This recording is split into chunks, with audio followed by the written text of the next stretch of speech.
Now, something that we have to deal with in astronomy is both very large and very small numbers. For example, you've probably noticed we've already referenced billions of stars and so on. So we have to deal in big and small. So to help us negotiate these things, we turn to powers of 10 and scientific notation. Hopefully you've already seen this somewhere, but just in case you haven't, here's a brief explanation. So in using powers of 10, we put 10 to some exponent. The exponent is going to tell us how many times we multiply by 10. So 10 to the 1 means we just have 1 10.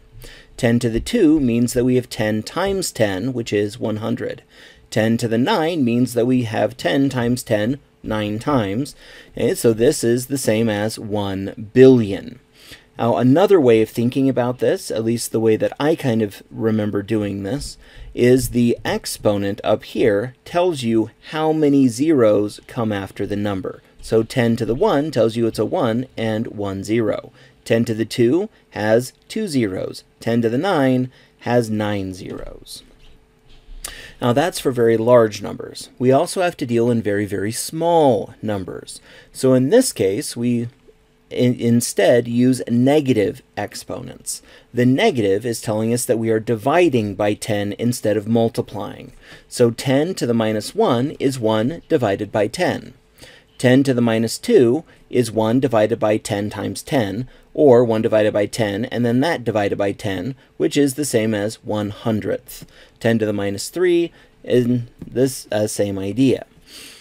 Now, another way of thinking about this is how many times do we shift the decimal to the left. So 10 to the minus 1 tells us shift the decimal to the left once. 10 to the minus 2, shift the decimal to the left 2 times. 10 to the minus 9, shift it to the left 9 times. Okay, so that helps us deal in very large and small. Now, something else that we can use to help us deal in large and small numbers is to use prefixes. Now, some of these you're probably already familiar with. For example, you've probably heard of a kilogram. A kilogram is 1,000 grams. Similarly, you've probably heard of a centimeter. A centimeter is 1/100th of a meter. So there are 100 centimeters in a meter. So this is another way of dealing in large and small.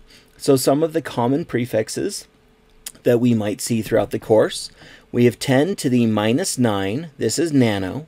10 to the minus 6 is micro. 10 to the minus 3 is milli. 10 to the minus 2 is centi.